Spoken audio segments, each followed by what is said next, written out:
Di Masjid Al-Haq saya ditugaskan untuk membahas risalah salat dari A sampai Z.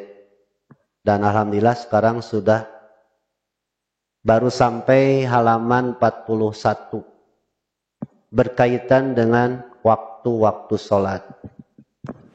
Secara syariat itu artinya aturan. Waktu sholat itu sudah ditentukan, tetapi secara hakikat waktu sholat mengajarkan agar kita jangan lupa diri kepada waktu. Artinya kita harus disiplin terhadap waktu. Ada waktu keluarga, ada waktu tidur, waktu bekerja, waktu belajar, waktu bermain, waktu sholat. Itu hakikatnya. Kalau bahasa legeknya esensi, isi kenapa sholat mesti diperhatikan waktu. Sebab orang yang sudah disiplin di dalam sholat, dalam hal waktunya, maka dia akan disiplin dalam bekerja, disiplin dalam memasak, disiplin dalam berdagang, disiplin dalam tidur, disiplin dalam bermain. Itu hakikatnya ya. Jadi kalau kita hanya membaca waktu sholat, selesai. Ya sudah, itu tinggal baca sendiri. Tapi kalau ngaji di sini akan dibahas apa isi, apa hakikat daripada waktu sholat yang sudah ditetapkan oleh Allah. Berikutnya, yang terakhir, waktu sholat mengajarkan bahwa kita di dunia terikat oleh waktu.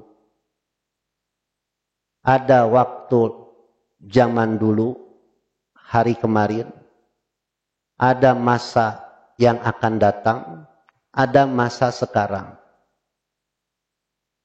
Waktu yang lalu jadi history, jadi memori. Yang sudah, sudahlah.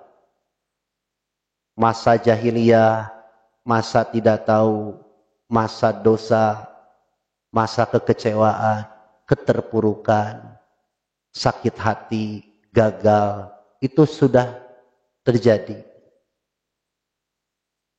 Kalau dilihat dari segi tua dan muda, masa muda, remaja, anak-anak sudah lewat. Masa yang akan datang kita belum tahu. Jangankan besok. Nanti malam jam 9, jam 8 kita tidak tahu apa yang akan terjadi. Tetapi yang paling penting adalah masa sekarang. Jadi manusia akan terikat oleh 3 waktu. Masa lalu, masa akan datang, dan masa sekarang. Pepatah Arab mengatakan, ma madofata, yang lalu sudahlah berlalu. Tinggal cerita.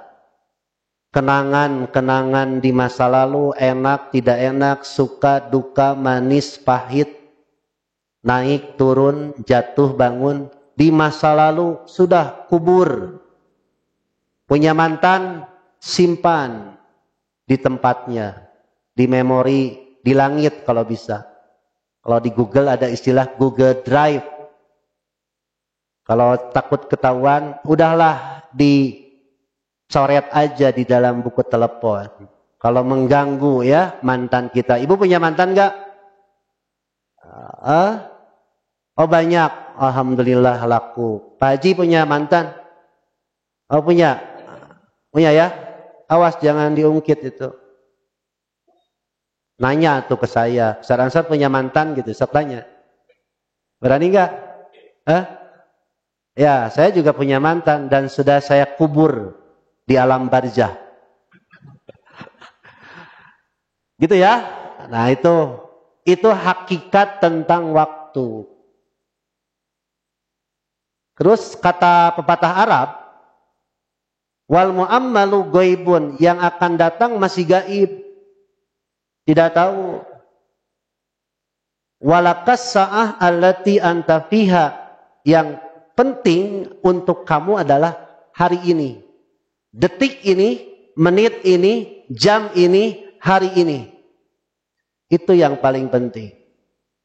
Mengutuk masa lalu, mengutuk kekecewaan, dendam, hanya memakan energi yang negatif. Udah aja simpan. Kita pernah ditipu, pernah ditikung, pernah dihianati, pernah dikecewakan, pernah dipukul, pernah diambil dan sebagainya. Buang.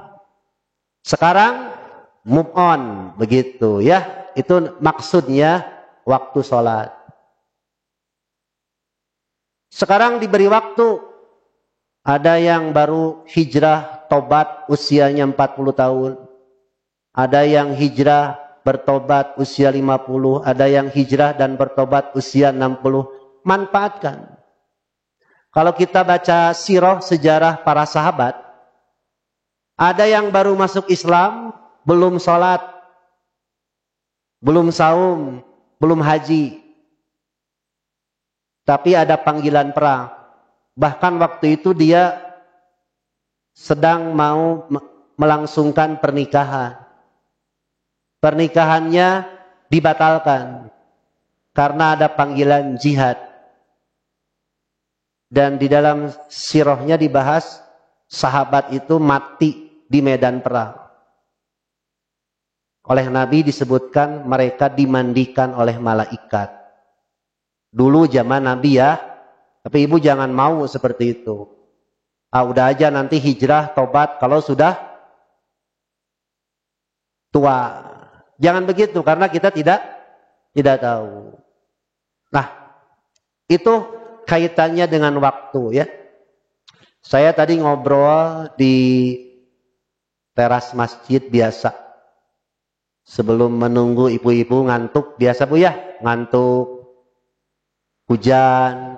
Ada bapak-bapak yang cerita, Ustadz saya dulu habis waktu saya di jalan. Apa kerjaannya Pak? Saya supir angkot. Terus gimana? Sekarang alhamdulillah sudah selesai. Anak saya sudah berumah tangga. Saya punya cucu 5. Saya sekarang buka warung-warung kecil sambil jualan ali agrem. Bagi saya itu sudah cukup. Terbayang Ustadz tahun 75 waktu itu dunia perangkotan. Dunia pergaulan di dunia angkot. Oh gitu ya Pak. Sekarang bagaimana Pak? Alhamdulillah tenang. Oh ya syukurlah. Saya 75 belum lahir. 76 saya baru lahir. Si bapaknya sekarang masih hidup. Tinggal kenangan katanya Ustadz. Iya, alhamdulillah. Jadi kalau kita berbicara masa lalu, itu hebatnya Allah ya. Membuat memori di sini nih, otak. Yang katanya ada berapa miliar sel-sel di dalam otak ini. Menceritakan tahun 75, menceritakan tahun yang lalu dalam sekejap mata. Terbayang. Itulah hebatnya Allah menciptakan otak. Tetapi tidak cukup hanya dibayang-bayang. Tidak cukup hanya disesali. Tidak cukup hanya dikutuk kalau masa lalu yang suram, yang jelek dikutuk habis-habisan. Dan tidak perlu memuji-muji masa yang akan datang.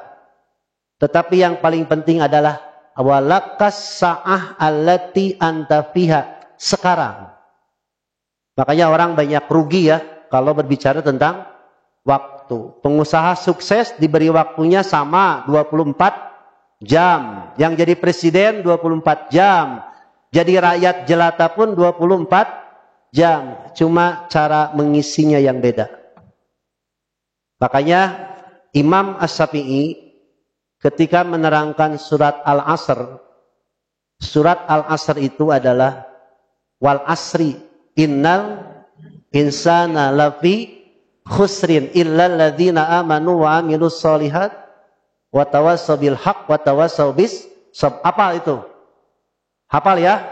Kalau baca surat itu sudah mempelajari sepertiga dari Islam. Kalau ngerti tentang waktu. Jadi umat Islam tidak ada kata istilah trauma, nggak ada. Tidak ada umat Islam yang traumatik secara berkepanjangan. Sedih boleh, ingat boleh, marah boleh, kecewa boleh, tapi jangan larut dalam kekecewaan. Move on, ya. Nah, itulah hikmahnya kenapa di dalam sholat disinggung, dibahas tentang waktu sholat. Jadi kalau ada yang masih kesiangan kerja, kesiangan sholat, kesiangan belajar, kesiangan nikah. Kesiangan nikah maksudnya apa? Telat. Karena tidak disiplin apanya? Waktunya. Emang berapa gitu Ustadz usia nikah? Yang penting sudah mampu bagi laki mampu apa? Menafkahi, merumahi, apalagi? Membeli pakaian, ya kan? Itu wajib bagi laki-laki. Perempuan, kapan wajib nikah? Kalau sudah balik, sudah bisa mandiri, jangan banyak pertimbangan. Nikah itu ibadah. Sepintar-pintarnya wanita, ilmunya untuk siapa? Untuk anak dan suaminya. Sepintar-pintarnya wanita, sekaya-kayanya wanita untuk anak dan suaminya. Catat itu. Ya, perhatikan waktu. Awas, jangan terus-terusan karir.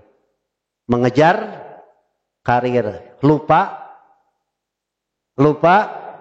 nikah, awas. Sudah nikah ibu semua? Belum ya? Ada yang belum tuh? Ada yang belum tuh? Tamu dari Jakarta tuh belum nikah. Tenang, itu masih muda. Haji, nikah lagi? Insya Allah. Nah gitu dong. Jangan larut dalam kesedihan. Sudah meninggal ya istrinya ya? Allahumma ajirni fi musibati wahlub li khairan minha. Sudah diamalkan? Sudah diberi ganti belum? Belum? Sabar. Mau? Benar? Udah ada? Rahasia? Oke. Undang ya saya ya. Pak Haji, gimana nanti kalau nikah lagi? Di surga ketemu lagi enggak? Jadi dua ya? Oh ya, bagus. Daya ya, itu esensi, isi, hakikat belajar waktu sholat. Saya Bu, sebelum pengajian minimal setengah jam sudah ada. Maksimal 1 jam. Harus sudah stay di sini. Gara-gara menghargai waktu. Apalagi Ustadz telat bahaya. Saya kan pernah telat ya. Sampai dijemput itu kebablasan. Jam 4 biasanya tidak macet. Qadarullah banjir besar. Tertahan di Sipur. Wah, sampai dijemput oleh Pak Asep. Saya trauma. Sejak saat itu. Jangan main-main dengan waktu. Pak Sapkumar itu, Haji Sapkumar pernah cerita ke saya. Kesana cuma berapa menit.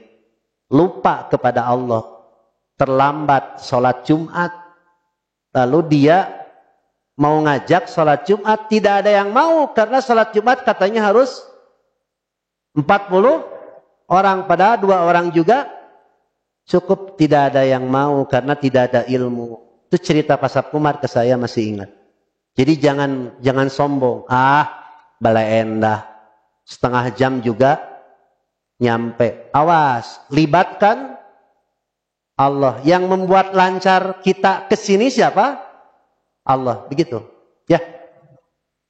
Oke, sekarang kita masuk kepada syariat tentang awal waktu sholat, halaman 41.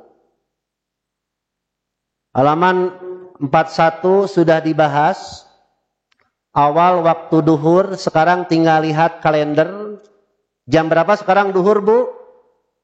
11.35. Asar 14.51. Maghrib 46. Isya so, ningali kalender atuh 58. Subuh lebih awal ya, jam 4 lebih 4. Saya kalau boleh nawar, saya ingin salat subuh jam 4.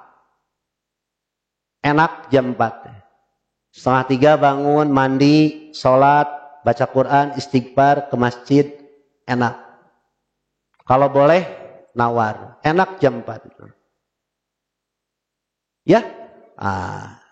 Ada orang yang pernah saya bahas bulan yang lalu, salat itu hanya 3 waktu. Subuh, duhur, dan isya. Jadi duhur dan asar disatukan. Maghrib dan isya disatukan. Padahal itu tidak benar. Sudah kita bahas kemarin di dalam Al-Quran surat Toha ayat 130. Dalil salat duhur, asar, maghrib, isya, subuhnya ada di surat Al-Isra ayat 78 di buku halaman 40 ya, sudah dibahas kemarin. Oke. Sekarang kita bahas tentang syariat salat di awal waktu. Halaman 42. Om Dapin punten cai Om asahanaang saya hilap. Salat di awal waktu. Awal waktu duhur sudah tahu. Awal waktu asar sudah tahu. Awal waktu maghrib, waktu isya, subuh sudah tahu. Tapi terkadang kita suka lupa. Lupa waktu, lupa diri. Lupa apa lagi? Hah? Lupa daratan. Ya, no. Ciherang no. Ya, hanyir cinteh tadi. Ciherang tadi rada hanyir.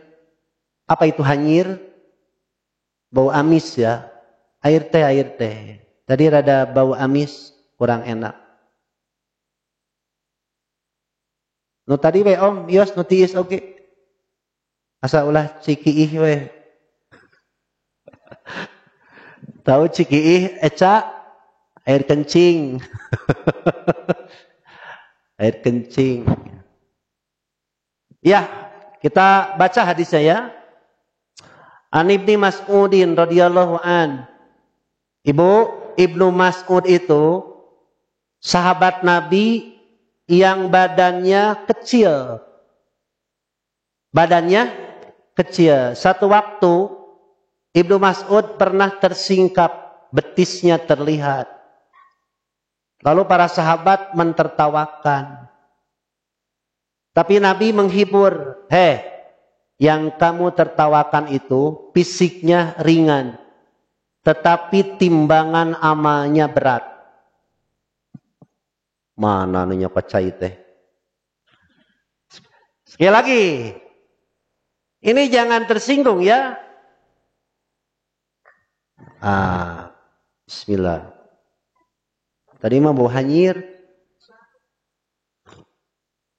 Iya mah cai. Gini Bu, kita bahas sirah sahabat ya biar ngerti.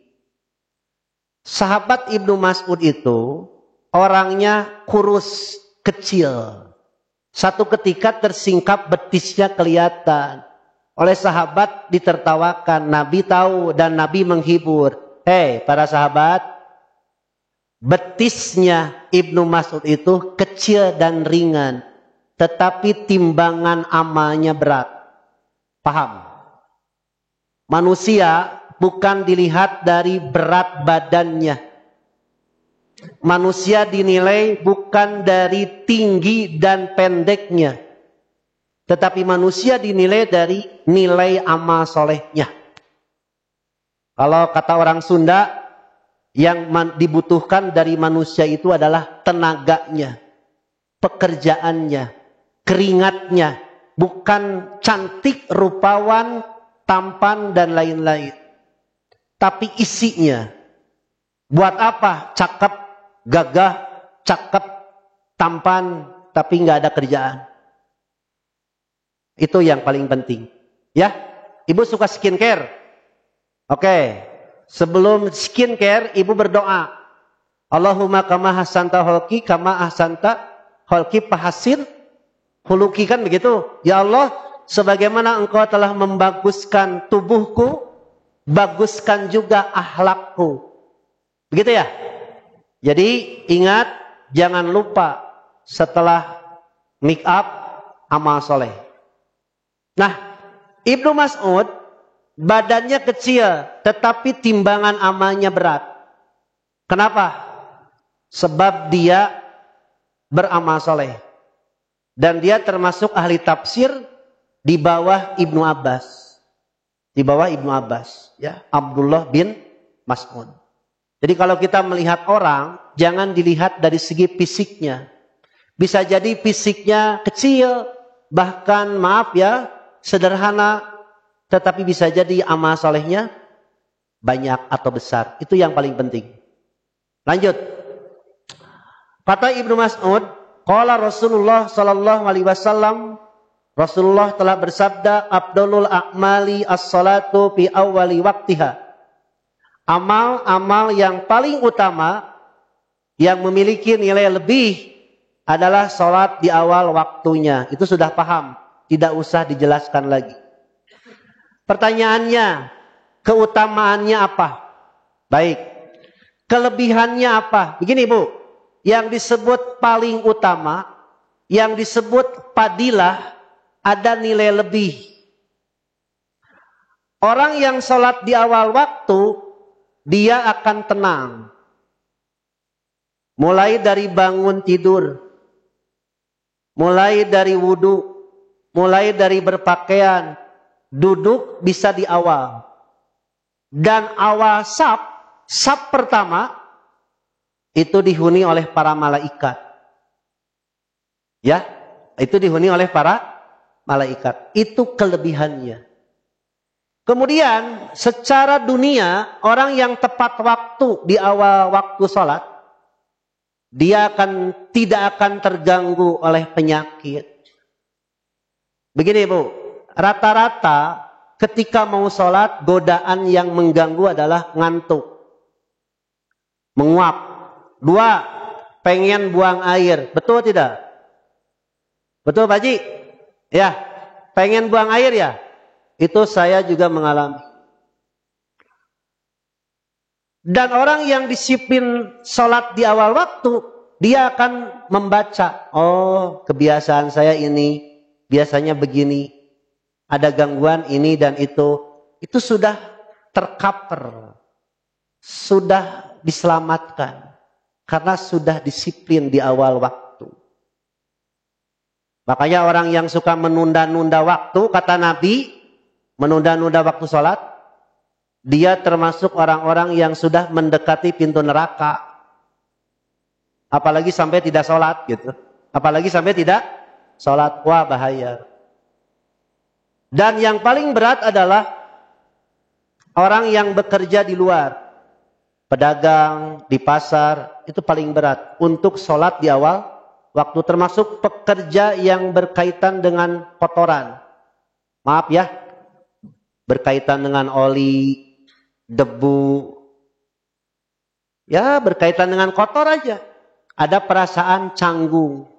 Kadang-kadang ada orang yang tidak mau sholat karena tanggung dengan pekerjaan, dianggap kotor, padahal tidak najis. Contoh, kita ngechat nih. Chat itu suka ya nempel atau memersiki kita, badan kita, padahal tidak najis. Termasuk oli mobil, oli motor, itu kalau nempel di tangan atau di baju, tidak najis. Jangan menghalangi untuk sholat. Itu. Jadi jangan ngasih fatwa, ngasih penjelasan yang memberatkan. Ada orang yang tidak mau menghentikan sholatnya karena tanggung dengan kotor. Padahal tidak najis. Catat itu ya Bu ya. Apalagi ibu bikin seblak. Apakah ada seblak berkaitan dengan najis? Tidak ada. Bau bawang paling. Bau cikur paling. Tahu cikur, Cak?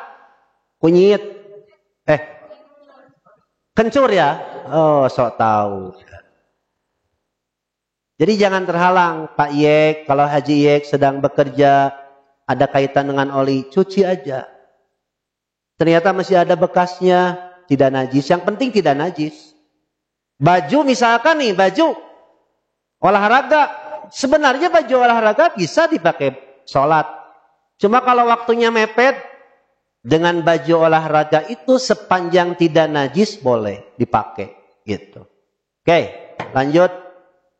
3. Nah, ini manusia suka lupa dan ketiduran.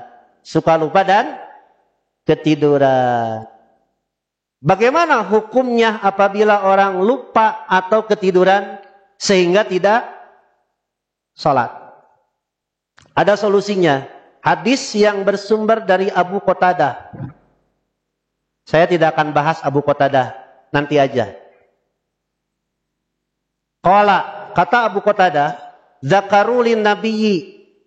Mereka para sahabat pernah menceritakan kepada Nabi SAW naumahum tentang tidurnya, anis solati yang menyebabkan mereka meninggalkan solat. Faqala, lalu Nabi menjawab, innahu laisa fin naumi tafritun fil yaqdah. Sesungguhnya dalam tidur itu tidak ada melebihi batas. Ulangi sekali lagi Bu, cara memahaminya. Tidur itu tidak ada melebihi batas. Pahami. Orang yang tidur biasanya suka terjaga, suka terbangun, alias lilir bahasa Sundanya, bahasa Qur'annya tahajud. Tahajud itu apabila kita tidur, terjaga, terbangun, disebut tahajud. Salat yang dilakukan ketika bangun tidur alias terjaga di malam hari disebut salat tahajud. Karena jumlahnya ganjil disebut witir. Karena dilakukan di bulan Ramadan disebut Qiyamu Ramadan, cicing ulah kata tarawih. Karena dilaksanakan dalam keadaan tenang, santai, disebut tarawih. Karena dilakukan di malam hari, disebut qiyamul lail. Jadi, sholat tahajud, qiyamul lail, sholat witir, sholat tarawih, sholat qiyamu Ramadan, itu sama. Tidak ada perbedaan. Beda waktu. Beda waktu. Jadi kalau orang sudah tarawih, tidak ada sholat tahajud. Sudah tahajud, tidak ada sholat tarawih. Sudah witir, tidak ada sholat tarawih. Kan begitu? Jadi sholat sunat setelah sholat isya disebut tahajud karena boleh dilakukan setelah tidur. Disebut qiyamul lail karena boleh dilakukan setelah isya. Disebut ganjil karena witir. Terbalik. Disebut witir karena ganjil. Disebut qiyamu Ramadan karena dilakukan di bulan Ramadan. Disebut tarawih karena santai. Tidak tergesa-gesa. Itu maksudnya. Paham? Lanjut. Tidur tidak ada batas. Maksudnya tidak ada melebihi batas. Setibrak-tibraknya. Apa setibrak-tibraknya? Senyenyak-nyenyaknya orang tidur pasti terbangun. Makanya kata Nabi, fa idza nasiya ahadukum salatan aw nama anha. Apabila seseorang lupa salat atau ketiduran sehingga melupakan salat atau meninggalkan salat, fal yusalliha, hendaklah dia salat idza dzakaroha, ketika ingat. Kita rinci, ibu pernah tidur bablas. Biasa jam 5 sore ketiduran saking capek, enak main, bangun-bangun jam 9 malam. Berapa waktu yang ketinggalan? Maghrib dan Isya. Sholatlah ketika ingat. Maghrib dulu, Isya dulu. Jawab. Maghrib dulu. Apa dalilnya? Ah, pasti jawabannya begitu. Jawabannya harus berurutan. Nggak ada dalilnya. Nggak ada. Boleh Isya dulu. Boleh Maghrib dulu. 2.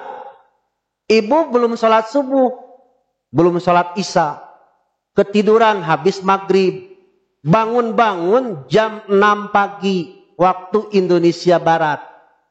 Kalau waktu Indonesia Tengah di Arab Saudi jam 6, belum siang, masih bisa sholat subuh. Ini ketiduran, jam 5 sore tidur, bangun jam 9. Belum sholat apa? Isya dan subuh, bangun. Isya dulu, subuh dulu. Boleh Isya dulu, boleh subuh dulu. Pertanyaannya, bolehkah sholat sunat? Boleh. Bagi orang yang sudah biasa. Kalau sholat sunatnya belang betong, apa itu belang betong? Kadang sholat, kadang yang penting yang wajibnya. Paham? Kalau kita lupa atau ketiduran. Tapi ada yang ketiduran sampai 24 jam. Ada, tapi jarang. Ada yang tidur sampai 300 tahun lebih. Ada. Siapa? Ashabul Kahfi. Bagaimana sholatnya? Pernah tahu ceritanya? Nggak tahu ya? Ashabul Kahfi di dalam surat Kahfi pernah ditidurkan oleh Allah untuk diselamatkan dari kezaliman Raja Romawi Kristen. Dia bersembunyi di guha, ditidurkan oleh Allah 300 tahun lebih. Tapi ketika bangun tidak diperintah sholat. Dan tidak dijelaskan sholatnya bagaimana. Jadi jangan memikirkan bagaimana sholatnya Ashabul Kahfi. Sudah saja pikiran diri kita sendiri. Ya kan? Jadi jangan sok tahu. Gitu ya. Nah, apakah akan terjadi lagi orang yang ditidurkan oleh Allah ratusan tahun? Bisa jadi. Kalau menurut Allah bisa, ya bisa. Orang biasanya suka ketiduran di masjid ketika pengajian. Suka bangun. Suka bangun? Ya, baik. Ini nggak bangun-bangun. Beres pengajian baru bangun. Belum salat kan? Salatlah ketika dia ingat. Pertanyaannya, bagaimana kalau dulu kita pernah malas salat? Gara-gara pergaulan, gara-gara kurang ilmu, gara-gara malas. Bagaimana sekarang? Apakah boleh salatnya 2 kali? Misalkan dulu Pak Haji Yek, Pak Haji, mantan dulu zaman Breto, mengalami preman gitu ya, mengalami nakal lah. Sekarang hijrah atau tobat, bagaimana untuk menutup dosa-dosa di masa lalu? Perbanyak sholat sunat. Tidak ada sholat 2 kali. Kecuali Bapak nih, udah sholat Isya berjamaah di masjid. Pulang ke rumah, istrinya nunggu. Pak, Mamah akan nunggu Bapak. Ingin diimami oleh Bapak. Boleh Bapak sholat di rumah 2 kali. Disebut sholat sodakoh. Disebut sholat sodakoh. Boleh tidak? Boleh. Nabi pernah mencontohkan dan memerintahkan. Ceritanya begini. Beres sholat, ada orang yang tertinggal, masbuk sholat berjamaah. Dalam keadaan sendirian. Kemudian Rasulullah menawarkan kepada para sahabat, apakah kamu mau menemani orang itu untuk sholat?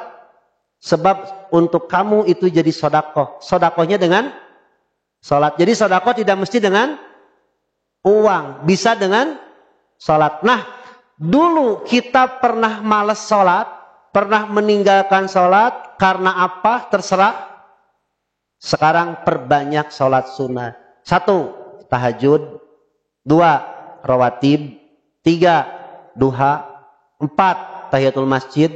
5, syukrul wudu. Bebas itu. Berapa rakaat? Sekarepmu. Sebebas-bebasnya. Ada untuk laki-laki mah sholat intidhar. Untuk laki-laki mah kalau masuk nanti ke masjid jam 11, kemudian sebelum imam naik mimbar sholat 2 rakaat, salam, sholat lagi terus sampai imam naik mimbar. Disebut sholat intidhar. Intidhar artinya menunggu waktu duhur atau waktu Jumat. Begitu. Jadi bagi kita, Bapak dan Ibu, baik yang di masjid ataupun di YouTube maupun di Facebook, siapa yang pernah lalai dari sholat, sholatlah, sholat sunatlah sebanyak-banyaknya. Tapi kalau masanya dekat, waktunya dekat karena ketiduran, karena pingsan, karena dioperasi kemudian dibius, ya. Misalkan ibu mau dioperasi kemudian dibius kan, bius total. Berapa waktu sholat yang ditinggalkan? Hitung waktu yang terdekat. Hitung waktu yang terdekat. Misal, dioperasi jam 6 malam. Sadar-sadar, misal ya, sadar-sadar jam 7 pagi. Berapa waktu sholat yang ketinggalan? Isya, subuh. Sholatlah di waktu ingat. Isya dulu, subuh dulu. Bagaimana kalau pingsannya seminggu? Bagaimana kalau pingsannya seminggu? Nanti kalau ibu pingsannya seminggu, nanya lagi ke Ustaz Ansor. Saya jawab nanti. Jadi jangan bertanya sesuatu yang belum terjadi. Ya, ibu misalkan bertanya begini, Ustaz bagaimana caranya sholat di bulan? Saya tanya, kapan ke bulannya? Pak Yek nanya, Ustadz bagaimana sholat di bulan? Saya tanya lagi, Pak Yek kapan mau ke bulan? Kalau sudah ke bulan nanti, kalau mau ke bulan pas OTW, saya kasih tahu ya. Nah gitu. Jadi kata Allah, jangan menanyakan sesuatu yang apabila diterangkan jadi masalah. Bahkan membuat kepala pusing. Cuma tadi ketika saya ngaji di Cibaduyut ada pertanyaan. Ustadz kemarin saya sholat Jumat. Imamnya berdoa sambil mengacungkan telunjuk. Apakah itu diperbolehkan? Diperbolehkan. Tapi kenapa makmumnya, jamaahnya pun mengangkat telunjuk? Nah ini yang salah. Jadi Pak Haji nanti kalau kebetulan jadi khotib Jumat di sini, menutup khutbah berdoa boleh sambil mengangkat telunjuk. Tapi mustami'nya, jamaahnya nggak usah. Tidak boleh. Udah aja cukup di akhir ucapkan amin. Ya, ucapkan amin. Yang kedua, ada pertanyaan tadi, Ustadz besok saya kan mau umroh nih. Tanggal sekian mau umroh. Apakah saya harus pamit ke orang tua dengan ritual? Harus begini-begini, minta maaf dan seterusnya? Tidak usah. Kalau pamit biasa boleh. Ma, aku besok mau umroh, doakan biar aku sehat, lancar. Itu silahkan. Tapi nggak ada ritual. Nggak ada acara khusus. Nggak ada sungkem, kemudian sholawat, kemudian mandi kembang. Jarang ya yang mandi kembang ya. Paling pamit aja, biasanya pamit. Saya mah dulu Pak, waktu berangkat umroh, berangkat sendiri, pulang sendiri. Karena anak saya pengen ikut. Jadi keluar rumah itu seperti pencuri. Karena anak saya masih tidur. Keluar pintu rumah pelan-pelan, takut anak saya bangun. Datang sendiri, pulang. Jadi nggak ada ritual pamit mau umroh. Kalau minta didoakan boleh? Boleh. Tapi jangan jadi beban ya. Nitip doa ya. Nitip salam ke Nabi ya. Nitip salam kepada Nabi nggak usah, EGP aja. Kalau nanti ada surat, nitip doa dari semua jamaah, buang aja ke tempat sampah. Kita akan mendoakan jamaah sesuai dengan amal soleh yang dia lakukan. Dan hubungan emosional. Mungkin ibu tidak kenal saya, bukan saudara saya. Tapi ibu pernah berbuat baik kepada saya yang tidak akan pernah saya lupakan. Jangan kaget kalau saya doakan dan diaminkan oleh malaikat. Itulah doa terbaik. Doa seseorang yang orang itu tidak tahu. Dia didoakan. Itu yang paling bagus. Supaya didoakan, beramal solehlah. Gitu ya? Oke. Berapa menit lagi nih Pak Haji? 3 menit menjelang waktu Isya. Kita rehat dulu. Setelah salat Isya kita lanjutkan dengan bahasan berikutnya dicampur dengan tanya jawab biar lebih hidup. Ya. Yang belum salat maghrib boleh sekarang. Iya kan ada tamu tuh. Mungkin telat belum. Udah maghrib belum mas? Udah. Oh alhamdulillah aman atuh. Udah maghrib? Oh udah. Saya sudah Isya ya. Jadi saya sudah dijamak sama mas, saya juga dijamak. Dari Buah Batu ke sini saya dijamak ya. Pak Haji, siap? Kita lanjutkan setelah salat Isya dengan dialog ya. Baik, terima kasih. Kita kembali nanti setelah salat Isya berjamaah. Iya, alhamdulillah. Baik, kita lanjutkan setelah tadi kita jeda salat Isya berjamaah. Kebetulan ada pertanyaan berkaitan dengan sholat Isya di kita. Ada kebiasaan sholat Isya diakhirkan. Ya, sholat Isya diakhirkan itu apakah lebih utama atau kembali di awal waktu? Di dalam bukunya atau di dalam hadisnya halaman 43 halaman 43 berkaitan dengan akhir sholat Isya itu antara pukul 10 sampai pukul 11 lebih sedikit.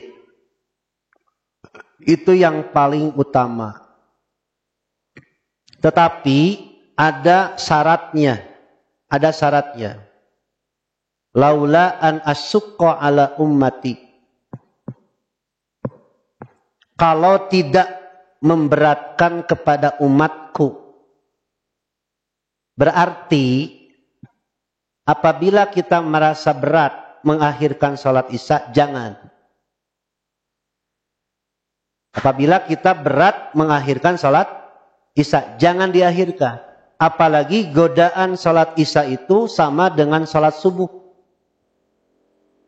Dan itu menjadi ukuran, barometer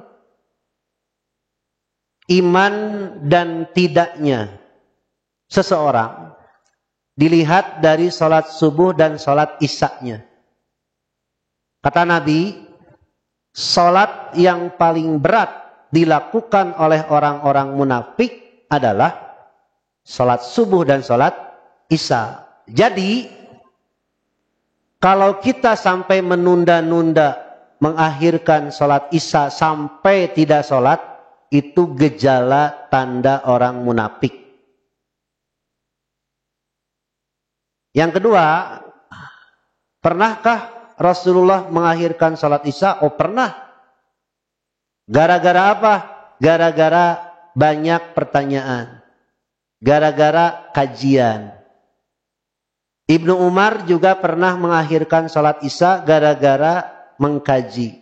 Ada pengajian lah, lebih kurang. Cuma di masjid ini saya sudah mengusulkan mau mencoba sholat Isyanya diakhirkan, beres kajian. Tetapi berat. Dan Ibu Haji kekeh, apa itu kekeh? Tetap mengusulkan Setelah masuk waktu Isya kita jeda dulu. Setelah jeda baru lanjut kajian. Takut jamaahnya kabur dan tidak sholat gitu. Itu pertanyaan dari Mas Rizky tadi sambil menunggu sholat Isya, karena kebetulan sama seperti saya jam kos karena sedang safar. Tahu jam kos apa?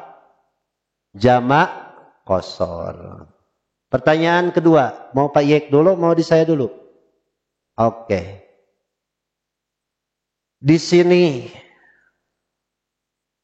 bismillah, afwan Ustadz, jika harta waris sekitar 20 juta.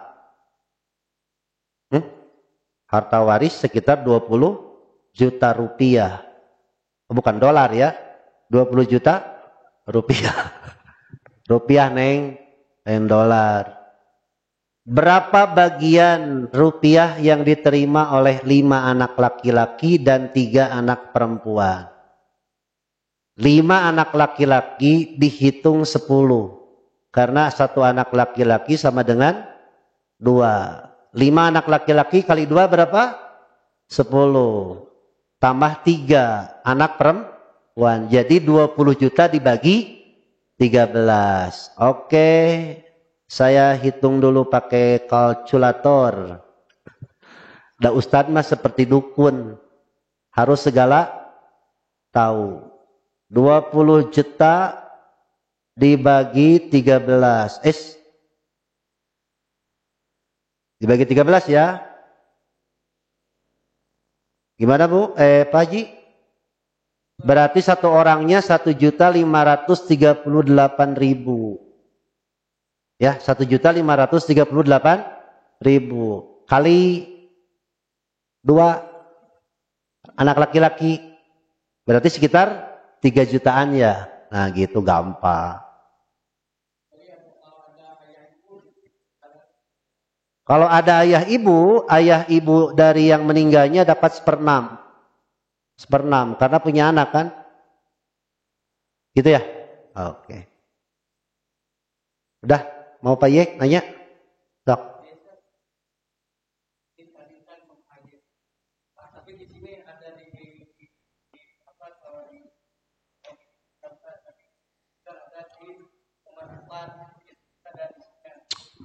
Di sini kalau di ada muslim Aisyah di ajarkan pada Aisyah mengenai hadis yang ini di buku. Maksudnya gimana Ustaz? Karena kalau saya membaca ini Nomor berapa? Halaman 43 nomor. Oh ya, pada akhir waktu. Terus. Iya. Kalau saya melihat terjemahnya, apabila memang ketegangan dulu 1 rakaat bahwa dia bisa 4 rakaat asar 1 asar. Ya, baik. Saya paham. Ya, Pak Haji belum paham maksud hadis ini. Terima kasih. An Abi Hurairah radhiyallahu anhu anna Nabiyya sallallahu alaihi wasallam qala Man adraka minas subhi rakaatan, barang siapa yang mendapatkan 1 rakaat salat subuh qabla an tatlu asyamsu, sebelum terbit matahari, faqad adraka subha, maka dia telah mendapatkan atau menyusul salat subuh. Wa man adrakal asra qabla an taghruba syamsu, dan barang siapa yang dapat melakukan salat asar meskipun 1 rakaat sebelum terbenam matahari, faqad adrakal asra, maka dia sudah mendapatkan salat asar. Ini berkaitan dengan salat asar di akhir waktu dan salat maghrib di akhir waktu. Maksudnya kalau kita terpepet menjelang maghrib, menjelang terbit matahari, kita kesiangan, maka sholat subuhnya sah. 1 rakaat maksudnya 1 rakaat tertinggal, 1 rakaat masih pada waktunya. Paham? 1 rakaat pas masih waktu subuh, Tapi 1 rakaat yang keduanya sudah lewat waktu subuh karena kesiangan. 1 rakaat pada salat asarnya pas waktu asar. Sisanya 3 rakaat sudah lewat waktu asar karena kesiangan atau terlambat, maka salat asarnya sah. Bukan karena ketiduran, tapi karena kesiangan. Gitu maksudnya ya, Pak Haji? Pahim tum? Pahim te? Pahim? Pahim. Oh ya, salat subuhnya tetap 2 rakaat. Cuma begini, bukan pengertiannya salat subuh jadi 1 rakaat. Bukan pengertian salat asarnya 1 rakaat. Ini mah yang 1 rakaat masih waktu subuh. 1 rakaat sudah lewat. Tetapi salat subuhnya sah. Dan tetap harus 2, jangan jadi 1. Gitu ya. Maksudnya begitu Pak Haji? Oke, pinter, paham. Alhamdulillah, Rabbi zidni ilman warzuqni fahman, beri. Gitu dong. Gitu Ibu, memahami hadis harus pada ahlinya. Meskipun Pak Haji sudah haji, karena bukan ahli, bingung. Saya bukan haji, tapi bisa. Itulah kekuasaan Allah. Oke, Ibu. Nama siapa? Ibu Acep. Hobi? Baik, pertanyaannya apa Bu? Ya di luar konteks bebas, asal jangan curhat terlalu panjang ya. Aduh, nggak kedengaran. Hah? Oh, masalah doa.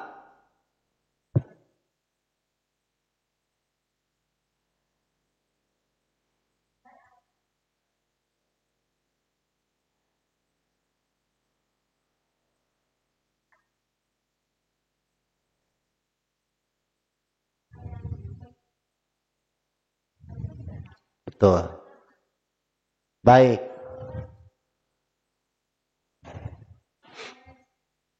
Baik. Baik, saya paham.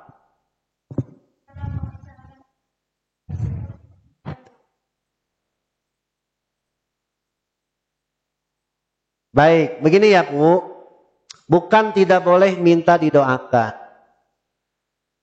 Sejengkel-jengkelnya orang tua kepada anak, tanpa diminta pun pasti mendoakan.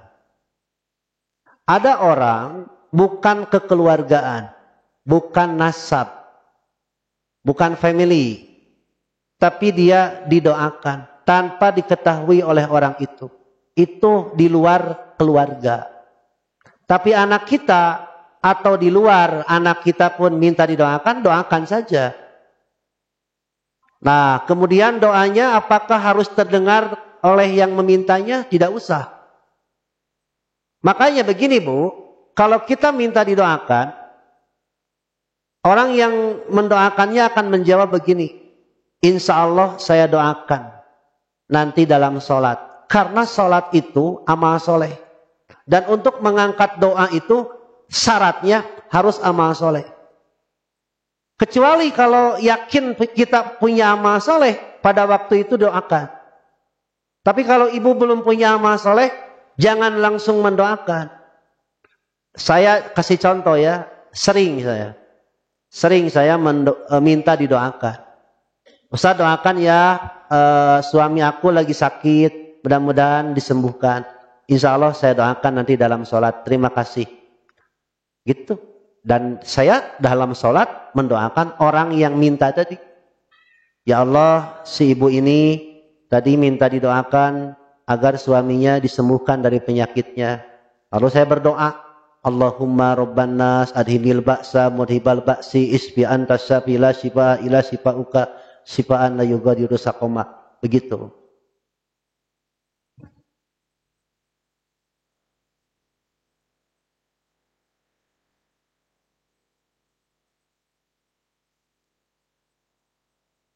Ya, jadi nanti kalau anaknya minta didoakan, baik nak, nanti mami doakan dalam sholat sesuai dengan keinginan kamu. A, B, C, D. Gitu aja jawabannya.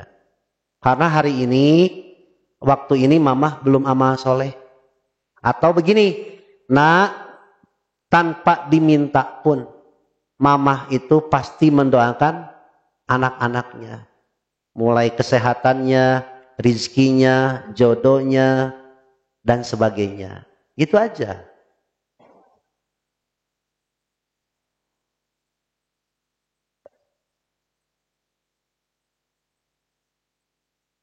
Oh ya, apakah betul kalau mendoakan harus dipegang kepalanya? Enggak.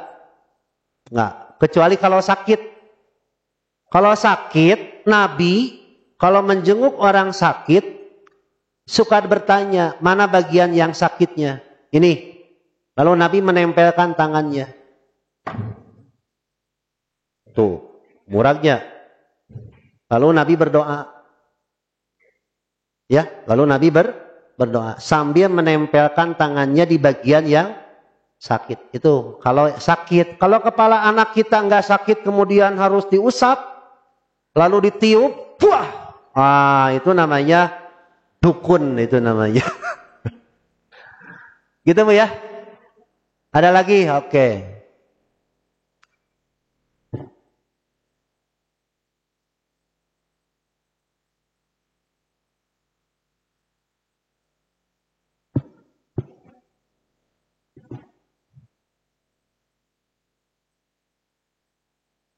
Oh iya, nyampe lah. Dibayangkan. Ya. Oh, baik. Ibu bangkit sambil berimajinasi mendoakan anak yang jauh ABC. Ya. Sambil dibayangkan.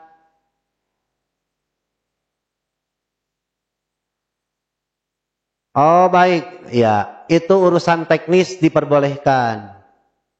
Karena orang Sunda itu, orang Indonesia, perasaannya halus dan dalam. Tapi jangan sampai memberatkan.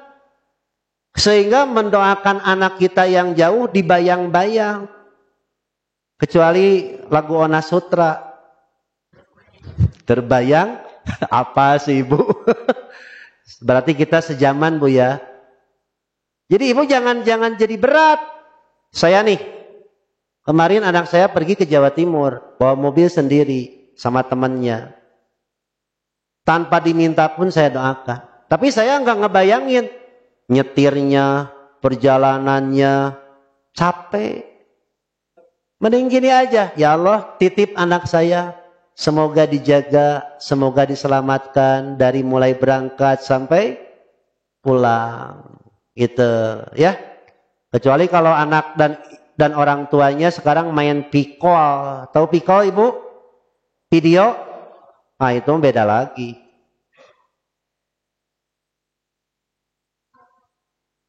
Biar apa?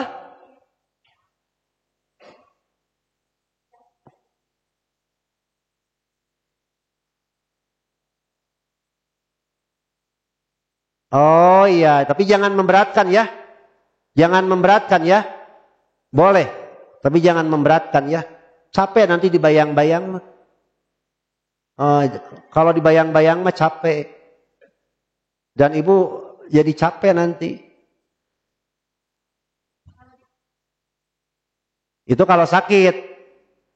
Kalau orangnya ada, kalau nggak ada juga tidak ada. Harus dibayang-bayang. Doain aja lah yang terbaik gitu aja. Capek Bu. Islam itu gampang. Jangan dipersulit. Jangan dipersulit. Ajaran agama itu gampang. Ada ilmunya, jam kos.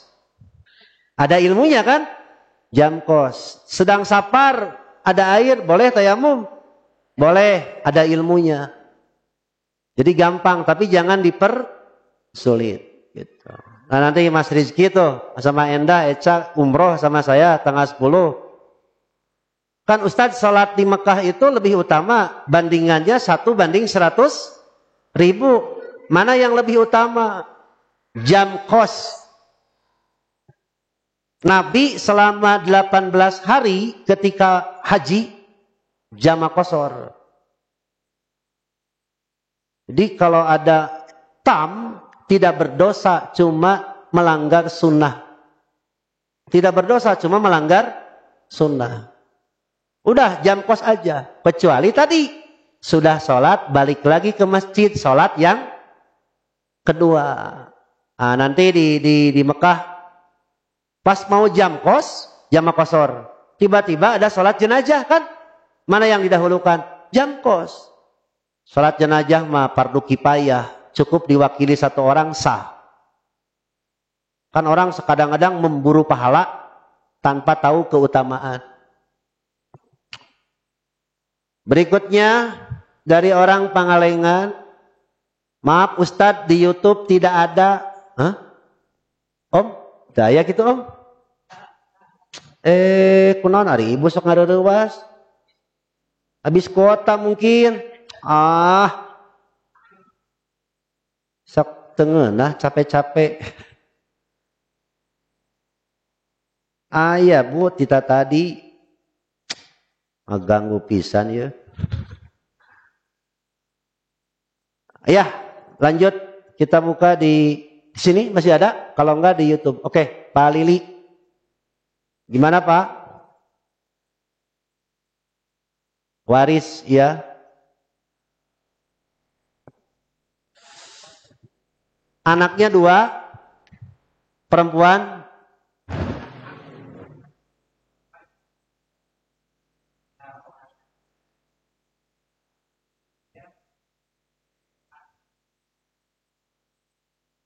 Baik, apabila seseorang meninggal, ahli warisnya itu anak perempuan 2, kemudian pamannya, uaknya, bibinya dapat warisan itu 1/6 ya. Menurut surat An-Nisa ayat 12 dan banding 2:1, saudara laki-laki 2 bagian, saudara perempuan 1 bagian menurut surat An-Nisa ayat 176. Kalau yang bagian 1/6-nya itu di An-Nisa ayat 12. Jadi paman, misalkan saya nih, saya punya anak perempuan semua. Ketika saya meninggal, anak perempuan saya dapat 2/3. Istri saya dapat 1/8. Sisanya ke kakak saya. Uak bagi anak saya. Bibi bagi anak saya. Paman bagi anak saya. Jadi paman anak saya dapat warisan. Hitungannya, saudara laki-laki 2 bagian, saudara perempuan 1 bagian. Gitu ya Pak? Pak Haji gitu. Oh, pertanyaan titipan. Oke. Ya. Siap.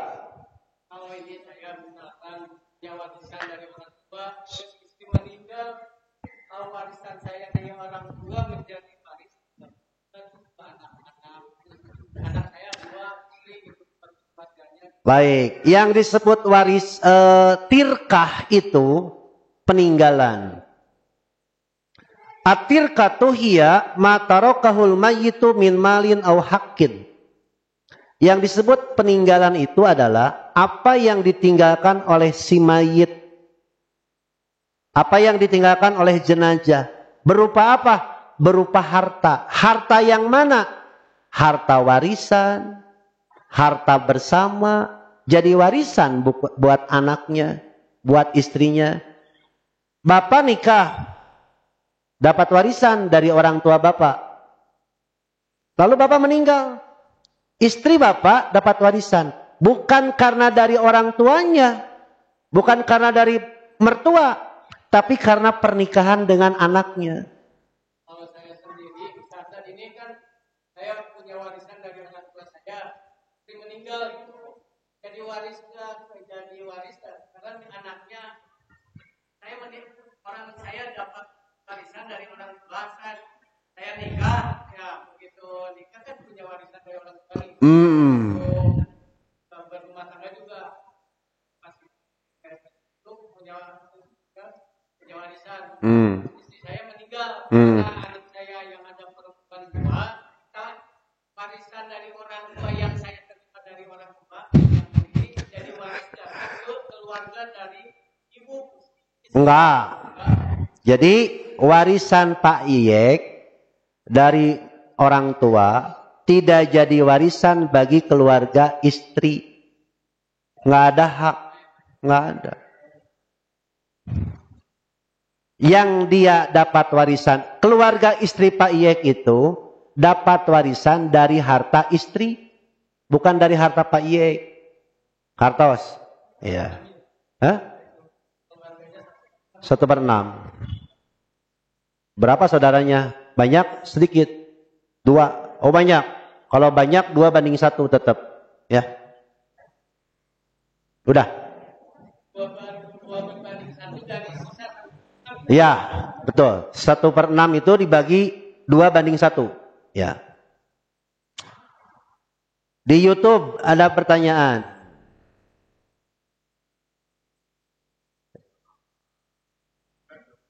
Oh iya, Babe dulu, mangga. Yang waris ya, waris ramai memang waris itu.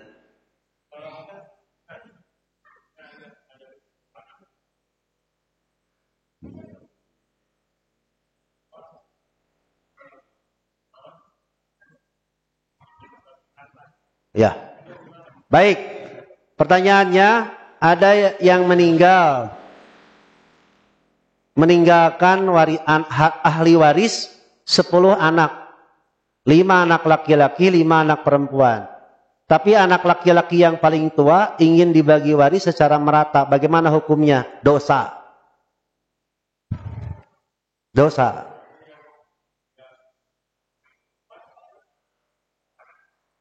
Yang perempuan ketika mendapatkan harta warisan secara sama atau rata, itu sudah memakan harta yang dolim. Kalau dia sadar, akan dikembalikan. Dan menolak. Kalau sadar. Ya. Udah Pak. Emang warisan itu Bu, jangankan orang yang tidak beragama. Yang beragama saja, gelap mata. Kalau urusan harta. Oh saya sering ribut. Ibu mau dituntut nanti di akhirat? Oh enggak Ustadz. Ya nurut dong. Udah saya bagi, sudah saya hitung. Kayak barusan aja. Dihitung puluhan miliar bahkan. Tiba-tiba dia protes ingin dibagi rata. Kata saya, ibu nggak usah jauh-jauh datang ke rumah saya. Capek. Saya usir aja Pak. Pergi. Gitu. Diusir saya mah Pak. Diusir sama saya kalau ada yang membantah warisan. Diusir. Pergi sana. Saya nggak butuh kamu. Gitu. Terjadi itu istri saya sampai kesel itu. Jadi bertengkar sudah dibagikan. Ternyata ada data yang salah. Wah akhirnya bertengkar tuh. Kata saya pulang. Udah malam. Gitu. Pulang aja. Nah, ganggu pisan. Lanjut ya. 15 menit lagi. Dari orang Majalengka. Sekarang kan sholat duhur jam 12 kurang. Ibu suka nunggu nanti kalau sudah jam 12 lebih. Apakah itu termasuk menunda sholat? Iya. Apakah termasuk menunda sholat? Iya. Berikutnya Dedeh Sekarteja. Bagaimana jika kita telah sholat jamaah qashar, duhur dan asar, tapi pas tiba di rumah, waktu asar belum tiba. Apakah harus sholat lagi? Tidak harus, tapi boleh. Tapi bukan di rumah, sholatnya di masjid. Kalau di rumah nggak ada sholat 2 kali, kecuali mengimami, menemani orang yang belum sholat. Dari Neneng Siti Komalasari, maaf pertanyaannya di luar bahasan, nggak apa-apa. Ada jamaah haji sakit, nggak bisa lempar jumroh. Bolehkah dibadalkan ke anaknya yang sama-sama ikut ke pembimbingnya? Nggak boleh. Haji itu tidak bisa dibadalkan karena ibadah fisik. Ibadah fisik itu ibadah badan. Nggak boleh diwakil. Kalau boleh diwakilkan, saya mau nitip ke Pak Haji Iyek. Sholat tahajud tiap malam. Wani piro. Kemudian aman Ustadz di YouTube. Oh iya, berarti ini si ibu telat ya. Apalagi Pak Yek? Salat sedekah, oke. Oke, pertanyaan bagus. Apakah salat sedekah itu harus jadi imam atau harus jadi makmum? Bebas. Mau jadi imam atau jadi makmum, bebas. Ya.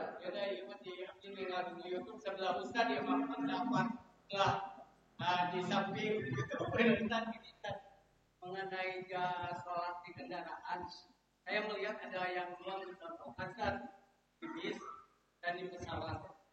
Katanya gini Ustaz, karena wajibnya sholat itu adalah berdiri. Apabila bisa berdiri, berdiri laksanakan pada saat berdirinya. Tapi pada saat sujud, ruku tidak bisa, ya duduk. Gitu. Waktu berdiri karena dia berdalil bahwa wajibnya sholat itu pada awalnya itu berdiri. Jadi kalau memang ada waktu bisa berdiri, laksanakanlah berdiri. Baik. Hadis mengatakan begini. Sholli qa'iman. Salat itu wajib berdiri. Fa illam tastati, apabila tidak mampu, faqaidan, salat boleh sambil duduk. Apabila tidak bisa berdiri, wajib sambil duduk. Antara tidak bisa dan tidak mampu beda. Salat di mobil. Salat di mobil. Apakah boleh sambil berdiri? Boleh, kalau bisa. Kalau tidak bisa, duduk. Gitu kan? Bisa nggak sambil berdiri di mobil? Kalau bisa, wajib berdiri. Tidak bisa. Nah, di kita digabung ya. Karena berdirinya wajib.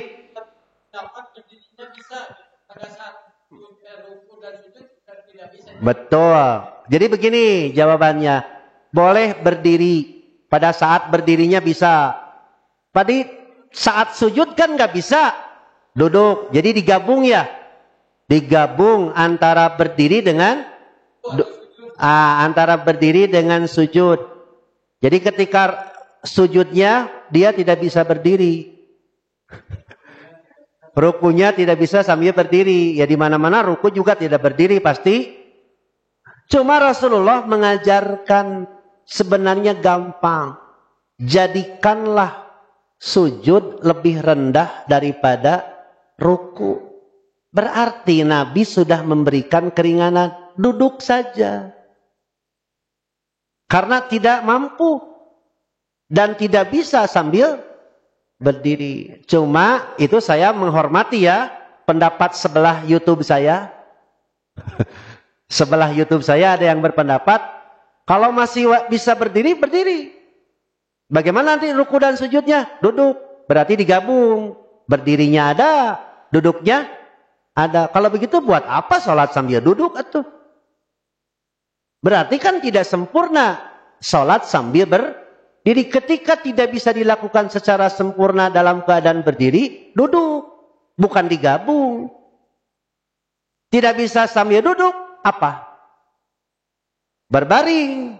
Berbaringnya kemana? Dijelaskan tidak? Tidak. Bebas berbaringnya. Duduknya seperti apa? Tidak diterangkan. Mau duduk selonjoran, mau sila, mau selonjoran, mau emok. Tahu emok? Kayak duduk apa?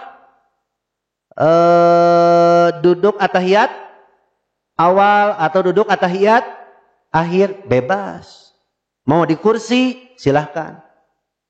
Begitu. Jadi saya menghormati pendapat YouTube sebelah ya. YouTube sebelah ya. Ibu paham YouTube sebelah?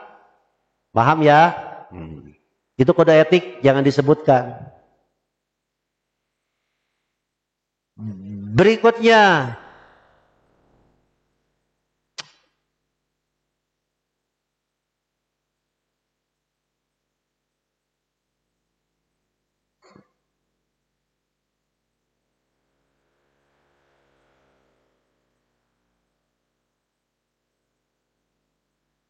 Oh iya, hampir lupa. Ustadz, bolehkah kita mengunjungi Al-Ula? Tahu Al-Ula, Bu? Daerah bekas disiksanya umat-umat zaman dulu. Rasulullah di dalam hadis Bukhari menjelaskan begini. La tadkhulu ala haula'il mu'adzabin illa an takunu bakina. Janganlah kamu memasuki tempat yang dulu penghuninya pernah disiksa, kecuali dalam keadaan masuknya dalam keadaan menangis. Fa illam takunu bakin, kalau tidak bisa menangis, fala tadkhulu alaihim, jangan masuk. La yusibukum ma asabahum, agar kamu tidak mendapatkan musibah seperti mereka. Sia. Sekarang Ibu, destinasi baru untuk menarik wisatawan, pemerintah Saudi Arabia sebelah utara kota Madinah ada tempat wisata namanya Al-Ula. Tempat di mana dulu kaum-kaum zaman Nabi dulu disiksa. Ini masuk ke sana, selfie. Kemudian ketawa, kemudian hahaha. Kalau menurut hadis ini nggak boleh. Kalau bisa menangis, kalau nggak bisa jangan masuk. Supaya kamu tidak disiksa. Nah itu. Ini kenapa sekarang dibuka oleh pemerintah Saudi Arabia? Cuan, pemasukan. Kita malah masuk. Travel iya, pemerintah. Iya, emang sekarang MBS Muhammad bin Salman kebijakannya aneh-aneh. Karena dia didikan Inggris dan Amerika. Dan itu sudah menjadi ciri akhir zaman. Pantas Nabi mengatakan, takzuna jaziratal Arab. Kamu nanti akan memerangi jazirah Arab. Yang diperangi bukan Islamnya. Tapi yang diperangi adalah orang-orang kafir dan orang-orang munafiknya. Apakah termasuk Elephant Rock? Termasuk. Saya buka tadi di Google. Ibu tahu Elephant Rock, Ibu? Hah? Ibu tahu Elephant Rock? Batu gajah. Apakah batu gajah itu termasuk daerah yang dilarang? Saya buka ya. Batu gajah Al-Ula atau Jababil itu batu raksasa yang berbentuk gajah terletak di Al-Ula di Madinah, Arab Saudi. Kalau di situ ternyata termasuk tempat yang dulu disiksa umatnya, maka tidak boleh. Jangan masuk ke sana. Apalagi apa tadi? Selfie, kemudian gini-gini. Kemudian gini. Gini. Aduh. Saya baca ya sejarahnya.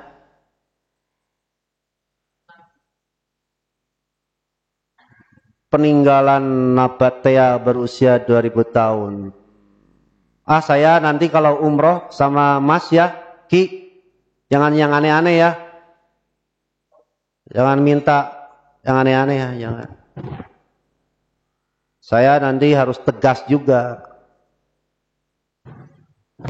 Apalagi Bu? Terakhir ya, karena saya jam 4 harus sudah ada di Cicahem.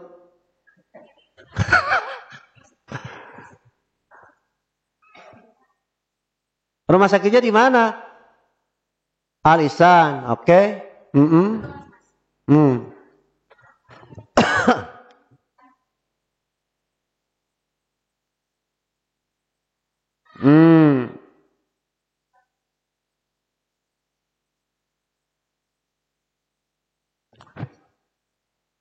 Oh, sambil ngantri, nunggu antrian, ibu sholat di tempat itu. Oh, ke musolanya.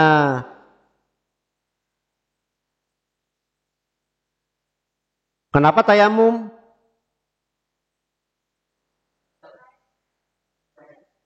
Bukan, kenapa tayamum?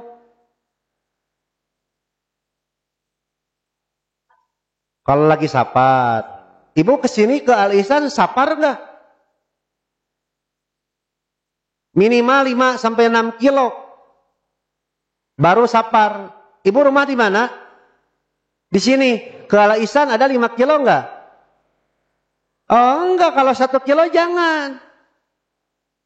Udah aja di musola nanti beres ya. Oh kalau lagi ke Bandung mah mapi muskilah, nggak ada masalah. Kenapa sambil duduk? Kenapa sambil duduk?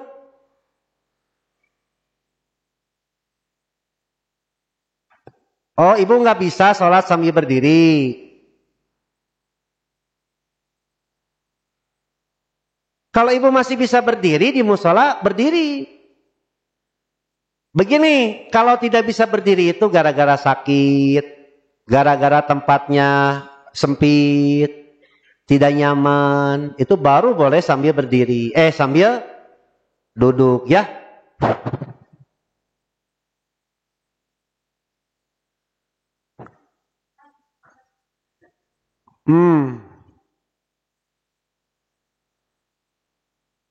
Baik, kalau bisa berhenti di rest area, turun, lebih baik. Tapi waktunya mepet nih. Mending sholat di mobil, diperbolehkan. Iya, baik urusan dekat dan jauh nggak masalah. Tapi kalau jauh atau sapar, jamak kosor. Tapi kalau tidak termasuk syarat sapar, tetap tam. Meskipun sambil berdiri, sambil duduk. Ya. Oh iya, dari sapar 2 kilo nyampe rumah, kita sholat di mobil, masih berlaku jamak kosor. Iya, iya. Jadi, ya, oke, saya ngerti. Sedang sapar nih, pulang perjalanan sapar itu 5 kilo atau 6 kilo. 2 kilo lagi nyampe rumah, kita sholat di mana? Di mobil, bolehkah? Boleh. Kalau tidak memungkinkan sholat di rest area. Iya, dikondisikan begitu. Ibu pertanyaannya aneh-aneh deh.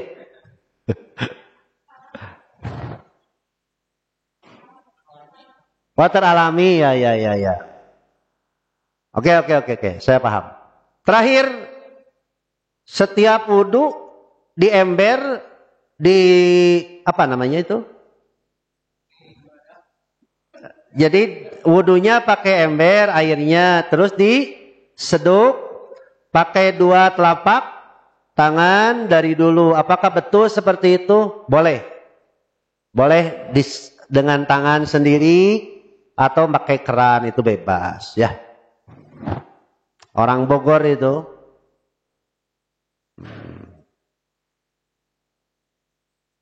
Udah ya Bu ya? Saya jam 4 harus sudah ada di Cicahem. Jadi bangun harus 2:30. Dari Cicahem saya nganter dulu anak ke pesantren. Dari pesantren saya manasik di Lembang sambil healing. Jalan-jalan ke Lembang. Tahu Ibu Lembang? Enggak? Gaul atuh. Masa orang Balai Endah nggak tahu Lembang? Aing mah. Terima kasih, mudah-mudahan apa yang disampaikan bermanfaat bagi kita dan mudah-mudahan kita bisa mengamalkannya. Ingat, agama itu syariatnya mudah kalau ada ilmunya. Jangan dipersulit, tapi jangan dienteng-entengin atau dianggap sepele ya, jangan. Oke, terima kasih. Saya permisi, jazakumullah khairan katsira kepada yang sudah menyiapkan snack. Aqulu qouli hadza wa astaghfirullah li wa lakum. Wassalamualaikum warahmatullahi wabarakatuh.